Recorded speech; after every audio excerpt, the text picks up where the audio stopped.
My favorite story that you've told me from on the road is the brick guy. Yeah. Can you tell that story? I do. I talk a little bit about it on the In Suffering Or Fools. wall guy. Brick wall guy. Brick suit guy. Brick suit guy. So you just want me to do my show for you for free on your podcast? But that would be awesome. Because I'm just trying to think. You said it's 120 minutes, right? Ladies and gentlemen, Jordan Klepper presents Suffering Fools on this podcast right now.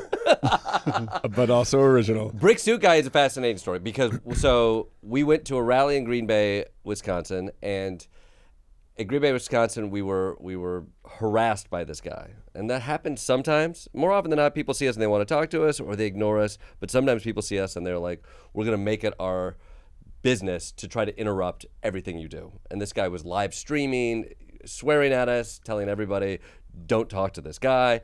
And he's known as the brick suit guy. He wears a giant brick suit, a bespoke brick suit. Why is he known as the brick suit guy? He wears a suit that is bespoke. Did I say bespoke? Oh, it's bespoke. Gets pulled up on stage by Trump. He's sort of a celebrity in that world, and he hounds us. And there was one point where literally we're trying to get away from him because we need to talk to people, and he's making it his business to make sure nobody talks to us. At one point, he hides a recording device into a brick wall to try to catch our guys on a smoke break. Totally on brand. That's the only place he can hide that. He can sneak in there, hide his ass in front of the wall, and try to catch us. He's pressed up against the wall, just blending in. There is. You're never going to see him.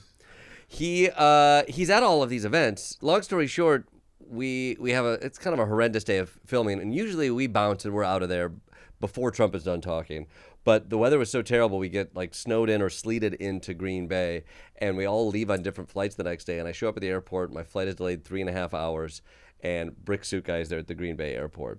And I spent 3.5 hours with Brick Suit Guy, hashing things out, talking about life, talking about politics, and it was a wonderful, strange 3.5 hours. He's not wearing his brick suit. He's got his MAGA hats, one MAGA hat on, another side MAGA hat on his side.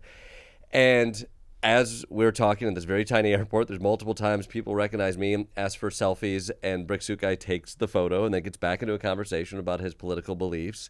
And there was tension at the top to try to figure out how is this other person once the cameras are off. What sort of you become very aware of is the performative nature with everybody when there's a camera around or not. Like, he's so much certain on his views. I'm playing the role of a person on television who's trying to find humor in these things. We softened and had good conversations about freaking politics. I learned elements of things that he would say on camera that were very certain about Donald Trump that off camera are much softer. He's still a Republican. I'd call him a libertarian who had skepticism about some of the BS about Donald Trump, but felt it was important for him to show strength and be like a mouthpiece for Donald Trump.